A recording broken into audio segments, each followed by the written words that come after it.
Welcome into Clippers Countdown as your 34 and 36 LA Clippers are in the final game of this road trip and trying to salvage it by getting a victory in Dallas after another unsuccessful trip in New Orleans, where they would lose both games to the Pelicans on Wednesday and Thursday. And while without Kawhi, Garland, and Benedict Mathurin, they did play hard last time out, but they still came up short, mostly at the free throw line in their 105-99 loss to the Pels last time out, where they missed 13 freebies at the charity stripe. Here was Coach Lou post-game on the loss. Like I said, I thought we scrapped, missed a lot of free throws. We didn't convert in transition. What hurt us. Had a lot of opportunities, like, having the advantage, 3-on-2s, 2-on-1s, 4-on-2s, and just not capitalizing in transition. And that's been a theme the last 3 or 4 games. We haven't really been good in transition. And like I said, missing 13 free throws, turning over 16 times. But, overall, I thought our guys, competed at a high level. We just didn't execute. Effort is not enough. The execution has to be there, especially with just 12 games left here in the season. It has to be here with this Clippers team now, that execution, if they want to get into the 7-8 play-in matchup. Currently, they're on the outside looking in, but with a victory tonight in Dallas over the Mavericks, they are back as the 8th seed currently in the Western Conference. Tip-off from Dallas, just about 59 minutes away. Clippers taking on the Mavericks. Coming up here in your pregame show, you're going to hear from assistant coach Dante Jones plus Carlo Jimenez. But up next, we're going back in time in Clippers Rewind right here on the Los Angeles Clippers Audio Network.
Final game of the 3-game road trip. Clippers in Dallas taking on the Mavericks. Welcome back in. It is Clippers Countdown. I'm Adam Osland. This is the official pregame show of your LA Clippers. Coming up, we'll have Carlo Jimenez on. But first, we're going back in time in Clippers Rewind.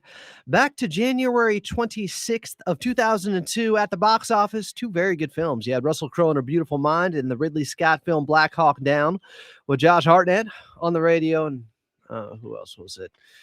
What was it? His name from Lord of the Rings, Legolas. Orlando Bloom was in it until he died like 20 minutes in. On the radio was Usher's You Got It Bad, and also breaking through for better or for worse. For worse. The band Nickelback and their hit, How You Remind Me, on the radio. Clippers, though, they were taking on the Dallas Mavericks back at Staples Center. Rooks will fire and hit. Oh, Sean Rooks comes off the bench. Stamen. He's hit 3 in a row, and the Clippers are within 3. They were fronting him once again. Nowitzki had no help and no chance. That's 11 for Brand. 44-39. Clippers trail. A nice job using the glass. Kissing it home. McGinnis has 11. Richardson with 10 on the shot clock. Bingo! Hughes made 3 trays.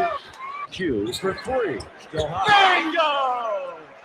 Richardson has made 4 trays in the quarter. Darius Miles over Nowitzki. Getting better and better. The face-up jump shooter. And now you kind of think he's going to make it. Used to kind of cringe when he get ready to shoot. Olowokandi. That's a pretty jump hook by Michael Olowokandi. Olowokandi rebounds to Pike again for 3. Bingo! 2 for 3. Bingo! He is truly on fire. And he had 7 3-pointers. Yeah, that was a really fun, beloved Clippers team. You had a young Lamar Odom, Darius Miles, Quentin Richardson. You heard lighting it up from downtown there. Plus Earl Boykins, Eric Pikowski, the Polish Rifle. Of course, EB and Corey Maggette. Jeff McGinnis, also a key player on that team. They only won 39 games, but they were one of the more entertaining, fun teams in the league, thanks to that young talent in Alvin Gentry's coaching style of letting them get up and down the floor. Clippers in Dallas taking on the Mavericks tonight. They're 0-2 on this 3-game road trip. Got to salvage it. Got to get a victory. They win. They're back in the 8th spot in the Western Conference. More on that coming up next with Carlo Jimenez from Dallas. I'm Adam Osland, and this is the Clippers Countdown right here on the Los Angeles Clippers Audio Network. Oh, now what a heart we're breaking.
Clippers in Dallas taking on the Mavericks. Tip-off just about 54 minutes away. This is Clippers Countdown. I'm Adam Osland. Coming up, you're going to hear from assistant coach Dante Jones, but first joining us from Big D, that would be Carlo Jimenez, your radio voice of the Clippers. Carlo, how we doing? Oh, hey, Adam. I'm doing great. Really excited for today's game. Clippers, Dallas, round 3 of 4. Doing good. It's really warm here in Dallas. I think it was 90 degrees yesterday. It's 89 outside here today. So a nice hot day in the Lone Star State. And Clippers basketball, Kawhi and Darius Garland are healthy, I'm happy. It's a cool breeze compared to what we got right now over here in Burbank. Let me tell you here, Carlo. But You're suffering. I am, especially because the Clippers lost again in March in New Orleans, 105-99 on Thursday. They got swept on the road back to back. And this Clippers team, look, there's not a lot you can criticize. They played hard. They played with great effort. They just didn't execute at the free throw line, and that was their undoing. Yeah, I mean, I have to agree with you there, Adam. He missed 13 free throws in a ball game. Worst free throw shooting percentage of the season at 59% from the Clippers. Not the kind of records you want to be setting in the month of March, but New Orleans just continues to be. If there's a way to lose a game, and for the best free throw shooting team in the NBA to lose a game poorly shooting free throws, it just proves that the Pelicans have to build a new arena for the Clippers to finally win there, because I don't know if there's any way. I think you might as well just pack them up. If you got games in March, you might as well pack them in, Adam. 13 missed free throws? 13 by the best free throw shooting team in the NBA. That was pretty incredible. Yeah. Hopefully the Clippers got him out for the rest of the year. Obviously, you were missing 67 points a game. No Kawhi, no Darius, and no BG or no Benedict Mathurin. So that does make it tough, but tough one for the Clippers, especially because they fought really hard. John Collins told Lauren Rosen post-game in the locker room, this isn't a losing locker room. Yeah, we feel like we can come away with wins. Obviously, they've hit a little bit of a skid here and lost 4 in a row. Portland's jumped them in the standings, but there's still a ton of belief with this group. And I got to imagine, Adam, as the Clippers get healthier and these minutes restrictions come off and come up, they'll find a way to continue to win games these final 12. Yeah, they got some help on the way. We'll talk about that in a little bit tonight in Dallas. But John Collins, he was on that minutes restriction, came out of the ball game late. Did think there was still some really good performance, including him having 18 points in just 28 minutes plus 8 boards. Derek Jones Jr., he was awesome in that game, and he really has been over the last month and a half, coming back off that second knee injury. I don't know how either of us didn't pick him for our player to watch. We should have known with the green light happening there, him getting up 11 shots, 22 points. Derek Jones Jr. was really showing off just how far he's come with his game offensively. Yeah, and all the credit to him and the work he's put in with guys like Jay Larinaga and in the Clippers coaching staff being able to be a better offensive threat on that end. I think, Adam, what's just been really impressive about the development of a guy like Derek Jones Jr. is he still plays within the offense. Like, there's never a shot Derek takes where you're like, is that the right shot? He takes the swing. He takes it down the lane. He's out in transition. Somehow, Adam, he has expanded his basketball game, but still playing within himself. And that is a true credit to the way he approaches the game, the way he gets downhill, his ability to be team first. Ty Lue spoke earlier today about how he feels like those are the two, him and Darius, Chris Dunn and Derek Jones Jr.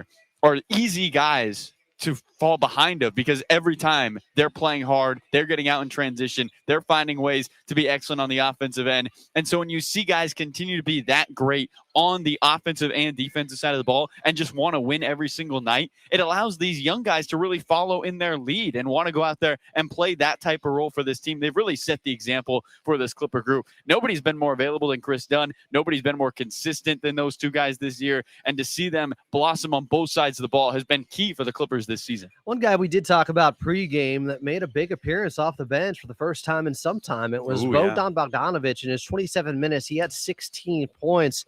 That's an impressive performance by just a professional baller out there who could be cold on the bench, sitting there for weeks, and come out and drop 16 like that. I was happy to see it. No, it was great to see Bogey just come into that ball game with confidence, hit his first 3 shots, had 8 points in the blink of an eye to start the ball game. And, he told Lon Murray, I've been working twice as hard to stay ready for my opportunity with his conditioning, with his shooting. And Adam, he played a heavy minutes in that game for considering that he hasn't been playing at all. And he did not seem like he lost a step on either end of the ball. You can see that hard work paying off. So impressed to see Bogey continue to play well. Obviously, he has done his work off the court to shine on the court, and maybe that opens things up for this Clipper team. Maybe we see more of him in a game like today off the bench when you're still missing Benedict Mathurin, who's averaging 20 points a contest. Maybe the role starts to shine for Bogey. I just think they needed him offensively and to handle the ball, and he did both of those things really well in that game. Clippers taking on the Dallas Mavericks. Final game of the 3-game road trip. Just 12 games left in the regular season. Carlo Jimenez is on the call. Tip-off is just about 48 minutes away. Coming up next, though, Carlo's got his one-on-one conversation with assistant coach Dante Jones right here on Clippers Countdown on the Los Angeles Clippers Audio Network.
Clippers in Dallas taking on the Mavericks. Tip-off just about 45 minutes away here on Clippers Countdown. I'm Adam Osland. Coming up, we'll get your player to watch, and Grant Mona from the Sporting Tribune will be here. But right now, let's get back over to your radio voice of the Clippers and Carlo Jimenez. Thanks so much, Adam. Here with assistant coach Dante Jones before the Clippers take on the Dallas Mavericks.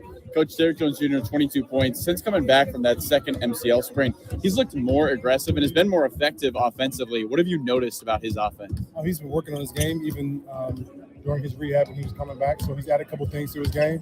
He's feeling more confident, so we allow him to do more things, and we've needed every bit of it. So it's a tribute to his hard work and his time he spent into his craft.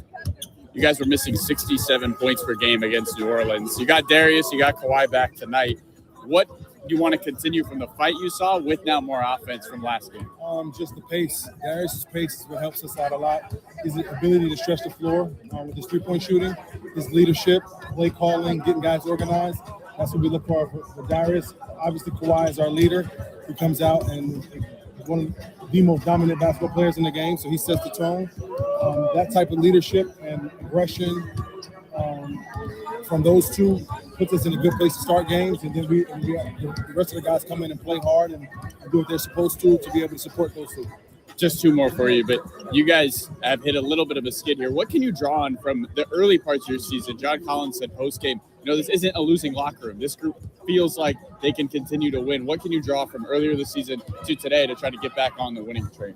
Just to pay attention to detail, be aggressive, follow the game plan, play as hard as you can. On a nightly basis, teams respect how hard we play, how aggressive we are, how defensive-minded we are. If we keep that as our identity, we'll be in all games going forward. and we'll have a great chance to win them, and that's all you can ask for. Last one for you. Talking about games going forward, you got 12 less. What's the focus for this group in the final 12 games? Where do you want to see them continue to improve? Just to keep getting better as a group, getting more accustomed to each other, tweaking our lineups, figuring out how we want to play, keep developing our identity. This is a fairly new group that's playing with each other, but when those guys all get on the floor, good things happen. They have fun. They like each other. They play well with each other. So just getting everybody healthy, make sure everybody gets and finds out how they can contribute. Thank you so much. Best of luck. Thank you. Carlo Jimenez there with assistant coach Dante Jones pregame as the Clippers are in Dallas taking on the Mavericks. Tip-off just about 41 minutes away. I'm Adam Osland. It is Clippers Countdown. Up next, your player to watch, your injury report, and then Grant Mona from the Sporting Tribune right here on the Los Angeles Clippers Audio Network.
Clippers taking on the Dallas Mavericks in Dallas. Tip-off 38 minutes away here on Clippers Countdown. I'm Adam Osland.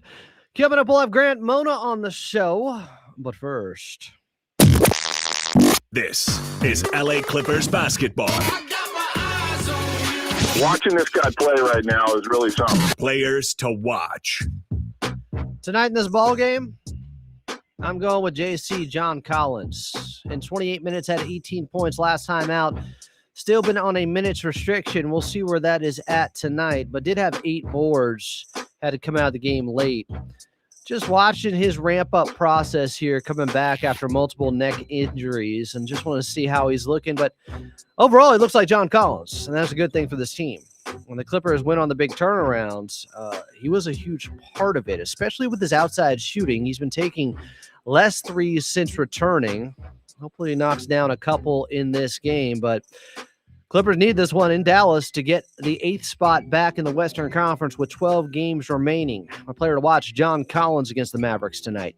Tip-off just about 37 minutes away here on Clippers Countdown. Up next, your complete injury report, and then Grant Mona I'm Adam Osland, and you're listening to the Los Angeles Clippers Audio Network.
Clippers in Dallas taking on the Mavericks. Tip-off 35 minutes away here on Clippers Countdown. I'm Adam Moslin. Coming up in just a little bit here, Grant Mona will be joining us. But first, your injury report. I bring you good news. Kawhi Leonard available coming off the left ankle issue. Darius Garland not even on the report in this one. This is good. Clippers need him. Of course, for the Dallas Mavericks, still no Kyrie Irving. Derek Lively. John Polakidis, former Clipper. He's on G League assignment right now for the Dallas Mavericks. They're also without Caleb Martin. Clippers taking on the Dallas Mavericks, and Cooper Flag tip-off 34 minutes away. Up next, it is Grant Mona. I'm Adam Osland, and you're listening to the Los Angeles Clippers Audio Network.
Clippers in Dallas taking on the Mavericks. Tip-off 30 minutes away. I'm Adam Moslin. Coming up, your drive around the league, but join the show right now from the Sporting Tribune would be the great Grant Mona at gmona48 is where you find him on X. Grant, thanks so much for doing this, my friend. It's good to hear from you, Adam. Good to be back on the show. We got a lot of things to talk about, don't we? This Clippers team is in a little bit of a slump here. They are, some of it understandable because of the injuries, because of minutes restrictions. Some of it, well, their defense has been particularly poor as of late. But last time out, they simply lost that game at the charity stripe. I don't know how else to put it because they missed 13 as the best free throw shooting team in the league that has been on a historic free throw shooting run this season. I don't know how that happens on Thursday night there, Grant. Yeah, listen, this is a team that has been great with free throws. I mean, obviously, when James Harden was on the team, he was a guy that got to the line a lot and converted a lot. But that is just uncharacteristic from this Clippers team. Even Jordan Miller, he got to the line quite a few times, it just couldn't convert. And that kills you. A lot of times people say you got to make your free throws in these tight games. And that was a big reason why. Now, there are other reasons as to why the Clippers did not have the offensive firepower against that Pelicans team. And when you're missing your top three scorers on the team, it's going to be a lot more difficult for them to score the basketball. But, you can also take some positives away from it. But I think that those free throws, that is something that Ty Lue is going to be just harping on for the rest of this season, because those two wins in New Orleans were so crucial, I feel like. And that Kings game, obviously. But those two in New Orleans, that team turns into the 96 Bulls every time they play the Clippers, but they could have helped themselves out a little bit with the free throws. Yeah, just unbelievable amount missed for a team this good, especially late in the fourth quarter. Now, I will give them credit. They fought. That effort, that fight was there. Their identity was intact. They just didn't have the bodies, and you can throw the records out in that game against the Pelicans, where New Orleans obviously had the better roster that was actually available out there on the court, Grant. Yeah, I know. This New Orleans team, when they were whole, when they are healthy, they are still a very talented squad. But you're looking at it, and that first New Orleans game, Adam, you get Kawhi back, you have Darius, you have John Collins, and you're going into that game thinking, okay, things are back on track. Maybe it was just a 2-game skid. But that New Orleans team, their length, their ability to switch 1 through 5 with a lot of their different players, that overwhelmed the Clippers. And again, we've seen this new starting lineup, I guess, that Ty Lue has implemented here over the past week or so in terms of the length with DJ in there over Chris Dunn. And it looked a little bit jagged. It looked like they weren't really on the same page to begin. Now, again, they did get off to a great start, so maybe that is just a null point. But I think that this starting lineup that they did implement, where Chris Dunn moved to the bench when everyone was fully healthy, I think that has a lot of potential. But again, when you make a lineup change like that at the end of the season like they are right now, it is going to have a lot of growing pains. There are going to be a lot of times where you look at it and be like, okay, well, we got to find out who's good in these spots, where we can get the ball in Derek's spots or Kawhi's spots or Darius. So that's going to have to work together a little bit better. But again, I think that this Clippers team obviously has the talent to be a 7 or 8 seed. Right now, they got pushed to 9 because of Portland's win over the Timberwolves. But again, this team has what it takes. I think it's just still trying to find their way with Darius in there and this kind of new core, this new look that they have. Let's talk about one of the positives. Derrick Jones Jr. has been so impressive to me on the offensive end. To be 28, turn 29, I think, soon here, and to be growing still as a player offensively. And some of it might be because early on in his career, he wasn't getting a lot of run out there. He was in and out of the G League. But now he's thriving with this Clippers team. And those 22 points that he had with the guys that were out definitely kept them in the game. Yeah, it was like Derrick Jones Jr. number one option. I never thought I'd say that, but that's kind of what it was against the Pelicans. But since returning from his injury in early February, he's second among the Clippers in plus minus.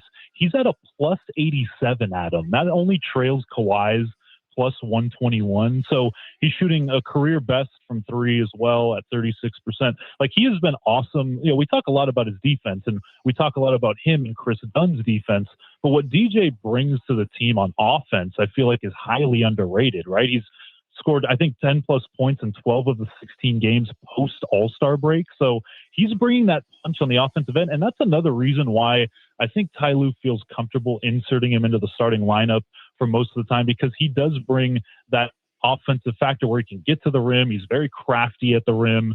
I think in the dunker spot or in the restricted area, he's a lights out field goal percentage shooter. So all those intangibles along with what he brings on the defense, and not just that, but Ty Lue talked about it to Lauren Rosen pregame about what he's done for the young players, him being a role model, him being that leader, all of those things. I mean, you could make the case that DJ is one of the better free agent signings in Clippers history. That's how good he's been. Yeah, I think that's fair. $10 million a year for a guy like that. He's been so valuable in and out of starting or coming off the bench, whatever his role is, he does it at the highest level. And, he's kind of one of those guys that's just a thankless job because he plays so hard defensively, him and Chris Dunn. I don't know if they get enough credit for helping set the tone with this team all the time. But we do know the Clippers have some guys back tonight. They may not need 22 from Derrick Jones Jr., but they do need a victory against this Dallas Mavericks team. When you look at the overall big picture, because we can talk standings at this point, there's 12 games left in the season here, Grant. Is tonight one of those pseudo must-win games, even though there's 12 remaining because they dropped a ninth last night? Yeah, I think every game down the stretch here, the Clippers should be treating it like a game 7. And I know that's like cliche to say because all these teams kind of say that. We got to treat every game like it's important. But you're right. After a 4-game losing streak, losing to the teams that they did. And again, like I said, the Pelicans are playing better than what their record suggests. But losing that Kings game, that Spurs game, they're very competitive with Ben and Darius in there. But all of these games down the stretch, when you have the opportunity to take advantage against a weaker opponent, a team that is not going to be in the play-in race, you have to take advantage of these.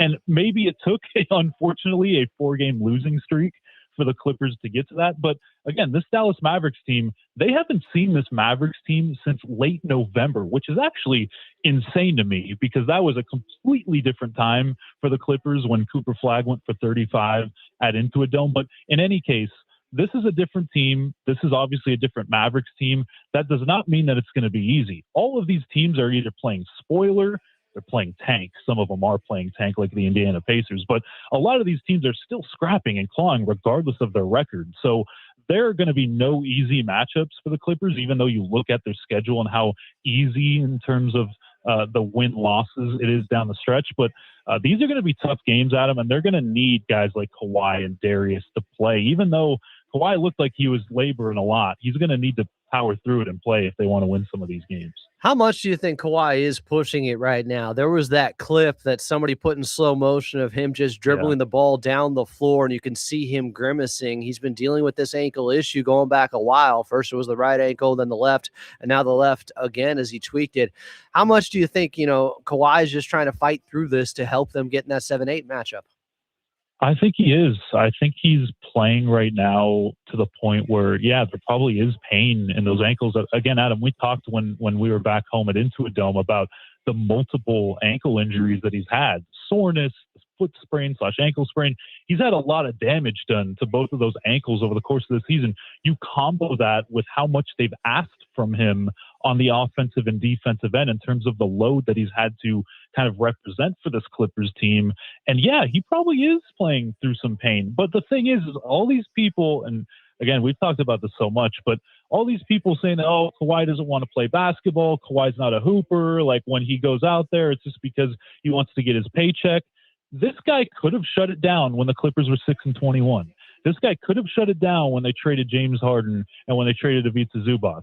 But he's out there and he was playing on back-to-backs. Obviously, the injury kind of halted that, but he was playing on back-to-backs. He was playing high minutes on those second nights of back-to-backs.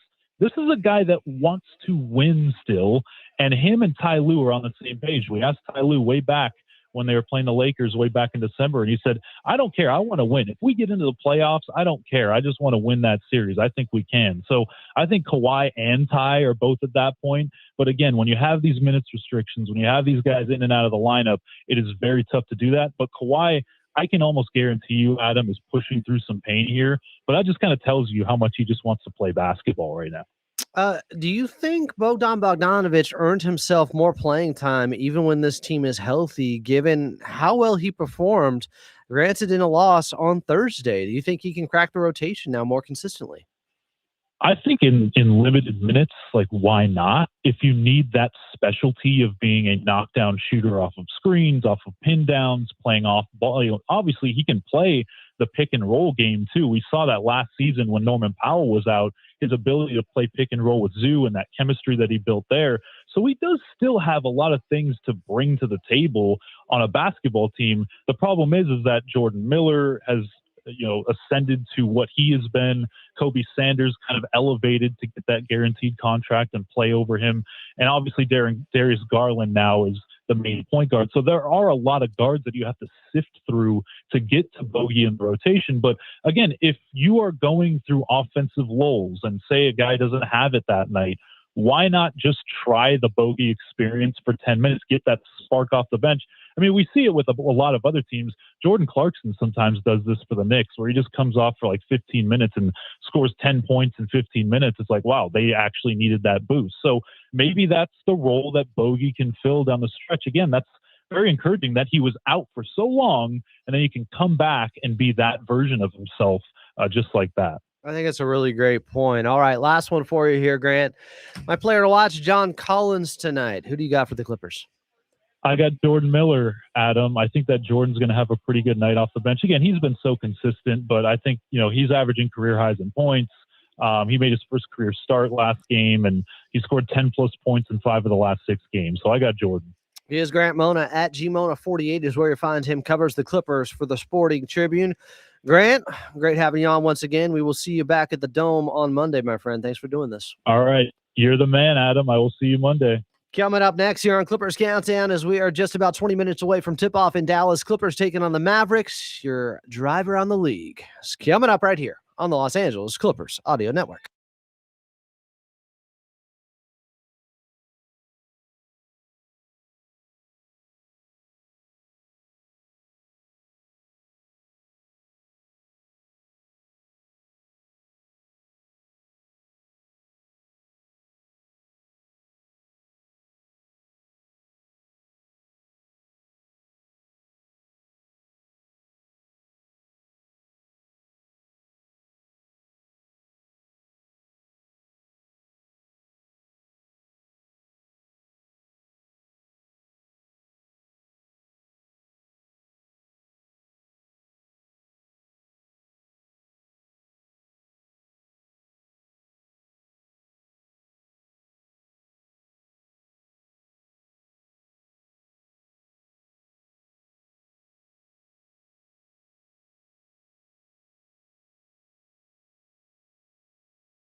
Clippers in Dallas taking on the Mavericks. Final game of this 3-game road trip. I'm Adam Osland. It is Clippers Countdown. Clippers trying to salvage it. They start off 0-2, losing both Wednesday and Thursday in New Orleans to the Pelicans. Coming up, it is back to Carlo Jimenez here just moments from now. But first, your drive around the league is brought to you by Toyota. It's the Here and Now sales event at your Toyota dealer. The clock is ticking. Don't wait to grab a great deal on a new Toyota.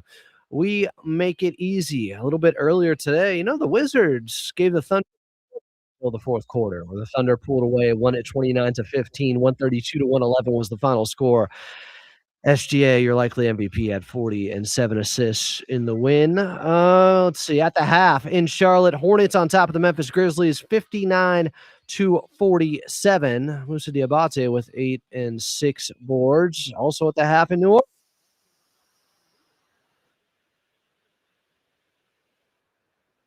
Evan Mobley does have 14 for Cleveland, trailing by 3 at the half. Herb Jones with 12 for the Pelicans. I guess his performance from Thursday carried over. And then just getting underway in Atlanta, Hawks and Warriors. Go Hawks. They're up 15-11 with 7:50 left in the first quarter. Dyson Daniels already with 8 points in that one. Clippers in Dallas taking on the Mavericks. We got tip-off just about 15 minutes from now. Coming up, Carlo Jimenez right here on the Los Angeles Clippers Audio Network.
Clippers in Dallas taking on the Mavericks. Tip-off about 12 minutes away here on Clippers Countdown. While we have a moment, let's pause 10 seconds for station identification here on Los Angeles Clippers Audio Network.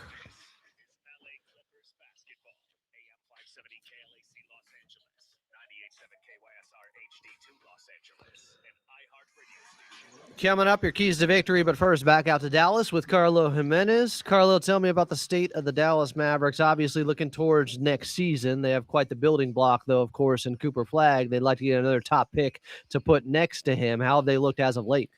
Yeah, this is the last year they own that first-round pick, so 2031. So they're kind of going all in on this this year's draft, trying to find a way to get a high pick. They haven't been great at them. They were up 15 on a game against the Lakers, ended up losing that game, and since January 24th have the worst record in the NBA at 4-21. So it's been a tough go here for those Dallas Mavericks, 13th in the league, coming off a loss to Atlanta. We'll see. They are healthier now than they've really ever been all year with this starting five they're rolling out today in Flagg, Washington, Christie, Marshall, and Gafford. But it's a weird spot. Obviously, they make the AD trade, then they trade him away for a bunch of guys, including a couple first-round picks. They haven't had the most success, but Cooper Flagg's been incredible this season. First among rookies in points, third in rebounds, second in assists. He's been excellent for them. Way to go, Nico. You had the vision all along. Nico Harrison, what a genius. You think he's obviously the rookie of the year, or because they're losing this much, the door's open for Con Knipple and Charlotte? I think the door is open for Con Knipple. I think it is hard to fault Flagg because if you look at the advanced numbers, and I was looking at this earlier today, but the last couple of rookies to be top three in those categories, Adam, pretty much all won rookie of the year because it doesn't happen often. If Flagg was able to finish top five in points, rebounds, assists, steals, and blocks, he would join Wemby, Scotty Barnes, Ben Simmons, Kenyon Martin, Vince Carter, and Paul Pierce as the only rookies to finish top five in points, rebounds, assists, steals, and blocks among rookies. So he's having an all-around incredible year. Now, Con's three-point shooting, that is historic for a rookie in the NBA. And Charlotte's had this incredible turnaround. I still think Flagg gets it because he was the number one pick, because he has had a good year, even though they're not winning a lot of basketball games. Yeah, I agree. He's lived up to the hype. He's having a LeBron James-esque type of rookie season. Although back then, I kind of thought Melo could have easily won since they made that run and actually got into the playoffs his rookie year in Denver in the Western Conference, but neither here nor there. Let's get into the Clippers. Let's talk about this squad. They do have the help on the way. Kawhi Leonard is available, but this is a guy who's been toughing it out, I think, for some time here, Carlo. We keep seeing that clip of him grimacing, just running down the court. This is someone really making a push to try to make sure this team is in that 7-8 matchup. Yeah, he feels like they can be effective on the offensive end. He feels like he can be a huge part of what the Clippers try to do on both sides of the ball. And I think what's been impressive at him is Kawhi playing through that discomfort and still playing at an elite level. I mean, his game really hasn't dropped off, even though he's clearly playing through some discomfort, still playing at that all-NBA type of level. And so for the Clippers to get Kawhi Leonard back in a game like this is obviously huge. It's so hard to win on the road. Doesn't matter who you're playing, but anytime you have Kawhi Leonard, that can be a big boost for this Clipper team, especially because the Clippers offense is often centered around when Kawhi has the ball. When's the double team coming? All right, here it comes. Now we're going to try to get into our actions and flow. So good to see that he's back and ready for action here today, but excited to see him with Darius Garland a little bit as well for this Clipper team. Yeah, I think people would be surprised. I know someone in the chat would be that the Clippers have the 7th best offense post All-Star break, and that's with Kawhi missing games, Darius Garland missing games. They're two top guys really getting the offense in order, and they've kept it going now. Obviously, they struggle without those two guys. Benedict Mather has been out on this road trip last time out against the Pelicans, but I got to give Coach Lue a ton of credit for trying to hold this thing together and give them opportunities to win, even on nights where their stars have been missing. Yeah, I mean, they fought every time. Ty Lue continues to do so much despite dealing with the minutes restriction or guys out. And for Kawhi Leonard and this Clipper team, just having some sort of consistency is going to help them. And something we've talked about, they haven't started the same starting lineup. I mean, we'll check. I'm going to check this tomorrow. But since the All-Star break, I don't think they've had the same starting five in back-to-back games. It's been so tough for this Clipper team, Adam. It just feels like there's not an opportunity for them to kind of set their feet, have that consistency. Nico Batum misses 2 games. Bogey comes off the bench for the first time. He's playing first quarter minutes for the first time in 2 months last time out. And so for the Clippers, Ty Lue continues to put guys in positions to succeed. And you also have to credit, the end of the bench guys for staying ready, right? Guys being able to step up when their time is called. That's been huge for the Clippers. And they've been coached up. I mean, Coach Lue has been doing this for 6 seasons with lack of star player availability, I should say, unfortunately, because Kawhi Leonard just hasn't been able to stay healthy for a sustained period of time. We're hoping now he can come back, and with only 1 back-to-back left in the regular season, the final 12 remaining games, they can build up a little bit of continuity heading into the play-in tournament here. But is this one of those games that you can now check mark with the finish line approaching as a must-win type of game, considering they lost 3 in a row and the opponent today in Dallas here, Carlo? I think you have to, Adam. I think the rest of them, you got to find a way to come away with the victory. Like we mentioned earlier, Dallas, worst record in the NBA since January 24th. Can the Clippers take care of business today before they head on home to welcome in, a Milwaukee team that's also struggling a little bit? on Monday. The biggest thing for the Clippers is just taking care of business, Adam. You want to see them come out with that same urgency and intensity that they had against New Orleans, right? Even though they lost that New Orleans game, there was in focus and an aggression and an ability to get up and down. Obviously, the start of the fourth quarter was a little bit of a tough slug offensively for this team, but defensively, I think they can play with that same level of aggressiveness and energy. And then, Adam, also, it's just making sure you continue to build that continuity. Exactly what Dante Jones told us we wants to see from this team these next 12 games. Can these guys continue to blend and mold together? I thought it was interesting. Lauren Rosen asked Ty Lue, Adam, pregame, what do you want to see with Darius and Kawhi on the floor together? And Ty said, well, I try to have them stagger them. So I want one on the floor at all times, but they're not really going to be on the floor together that much. At least that's what it felt like when he was talking to Lauren about making sure he staggers those two guys. Interesting to hear that from T. Lue, but it does make sense. With the way this team flows offensively, when they have a guy dominant over the ball, it really opens things up for everybody else on the floor. And so you can play similar styles when it's just Darius or just Kawhi on the floor. Yeah, we saw it a little bit when they both played on Wednesday. He pulled Darius out of the first quarter, I think within the first 5 minutes, and then brought him back with the second unit to try to have one of those guys on the floor at all times. Just another adjustment by Coach Lue, and I like it as well. It at least brings consistency through the playmakers that are out there, and you're head of the snake, whether it's Darius or Kawhi Leonard. So, my player to watch in this one, JC. John Collins. John Collins. How did you know that, Carlo? What's going on here? Just no thing. All right. John Collins, my player to watch. Who do you got for the Clippers today? You know what, Adam? You were right. You shamed us pregame. Go on. We didn't pick Derrick Jones Jr. last time. Ooh. I'm going to pick him this time. Playing against his former employer. He's coming off 22, matching a season high. I feel like he could be a big part of the Clippers offense here today. It was great to see him get a tribute video a season ago when he was in this building. I would expect the love to come for DJ, and I would expect him to get to the rim, get downhill, and maybe find a way to get some buckets on his former teammates. Clippers taking on the Mavericks in Dallas. Carlo Jimenez is on the call. Coming up next, your keys to victory right here on the Los Angeles Clippers Audio Network.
Clippers in Dallas taking on the Mavericks.